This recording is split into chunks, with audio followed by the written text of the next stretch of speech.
Just always saying what you're planning on doing isn't always the wisest thing to do. How much of your hand should you show? Every single human being has self-absorption traits. We can't help it.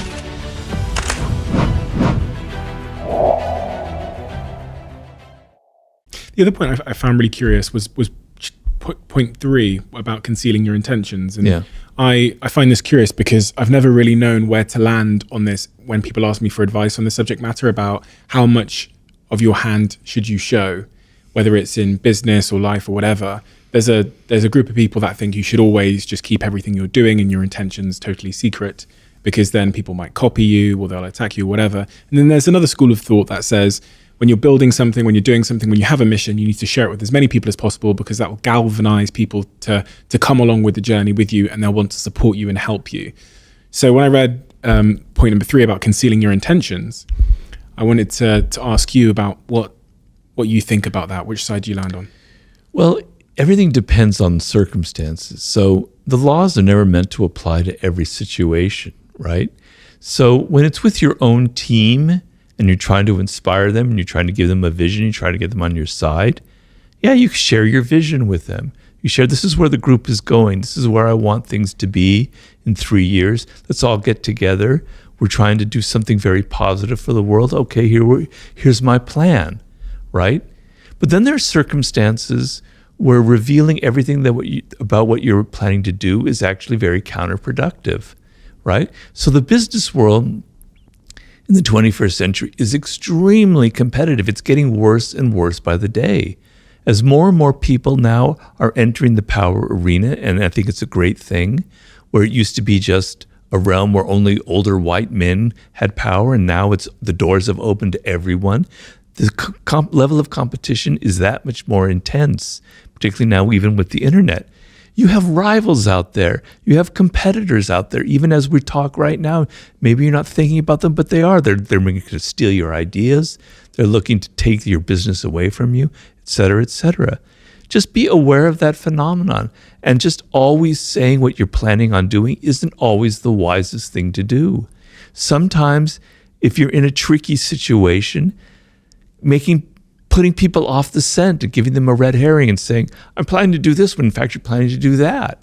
It's a very powerful technique. It's deception, but all's fair in love and war and business, I'm afraid. So, there are moments where you don't want to lay all your cards out on the table, right? You want to either create a little bit of mystery so that people don't know what you're going to do next and they're wondering what you're going to do next. And as they're wondering what you're going to do next, they're kind of on their heels a little bit. What's the next thing that Stephen is planning? I don't really know.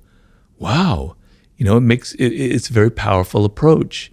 There are other times and other experiences and moments in life where you do want to reveal what you're planning to do because there's a purpose behind it. I'm just saying, be aware. Don't just act in this world. Be aware. Have a strategic mindset. Sometimes concealing is what you need to do. Sometimes not concealing is what you need to do. It's funny, when we have this conversation about power and the darkness and the shadows that people have in them, I think a lot of people listening, and probably it seems that way because I'm the one asking the questions, as if I'm questioning society that I'm not part of. They'll think they might think they don't play these games, right? They might, so that's the question I have is like, have you ever encountered anybody? Do you believe there's anybody out there that doesn't play power games, manipulation, have shadows, have darkness in them? No, I don't. But so in my war book, I read the biography of Mahatma Gandhi, one of the saintliest figures in history, right? And I realized that Mahatma Gandhi was actually a brilliant strategist. Now, I'm not saying his use of nonviolence and civil disobedience didn't come from the heart. He didn't mean it. He didn't actually believe in the peaceful method. He did. It was very sincere. But he was very strategic about it. And he planned a campaign, several campaigns like the Salt March in the 1920s, where he knew, for instance, that the English public was very liberal-minded. They had this ideal of themselves as being they weren't colonialists, they weren't imperialists. They were doing the best for the world. And he deliberately had these marches where he knew that they would be reading in their newspaper and seeing photographs of Indian people being beaten up by Englishmen and their Indian officers on the streets of wherever. It would have a terrible impact on the public. He thought in terms of strategy. Okay, so there's Gandhi. Then there's Martin Luther King, who's somebody I wrote about a lot in The Laws of Human Nature. Another great icon whom I admire, who actually was inspired by Gandhi and had campaigns of civil disobedience. And there was a campaign, I believe it was in Montgomery or Selma, I can't remember which one, where he was getting fed up. They weren't getting very far in the civil rights movement. They were reaching a stalemate, and he was getting very frustrated. And an advisor came to him and said, look, we're going to have this massive march, and I can get a lot of elementary school and junior high school students to be on this march because they believe in you and they're very fervent. And I think it would be great. And his advisors go, God, you can't do that. You can't put 13-year-olds at risk. And Martin Luther King thought about it very deeply. He said, no, we're going to go ahead and do it. Because, damn it, I want the American public sitting in there all fat and watching their televisions to see these brutal, Bull Connor, the police chief then. I want to see these children being water hosed and beaten, and it's going to have an incredible impact. He was being strategic, and his advisors were shocked by it, but it ended up proving to be one of the most pivotal, important moments in the civil rights movement. So here you have Gandhi and Martin Luther King. And Martin Luther King was a flawed individual, as we know, right? He had a private life that wasn't exactly in the same as his public life. I don't judge him for that because he was a brilliant man, and I admire him. I love him deeply. Reading his biography made me even admire him even more, seeing that he had a human, flawed side to him. But these are icons that we set up, and they reveal what I'm talking about in human nature. You can't escape it. Yeah, maybe there was some saint born in some century that I've never heard of that maybe got pretty far away from everything I've talked about.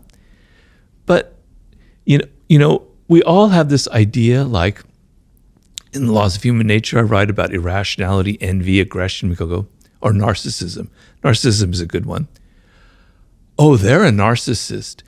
I'm not a narcissist. I'm not self-absorbed, but they are. Yeah. I don't have any of those traits. Well, damn it. Every single human being has self-absorption traits. We can't help it. We naturally think of ourselves first.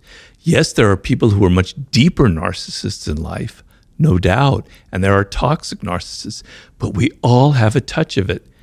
I want you to be a little more humble in this world and not be so arrogant and not think that you are somehow exempt from having a dark side, that somehow you were born with a halo over your head, that you were born different, you don't have human nature, that you're a saintly person, you're much better.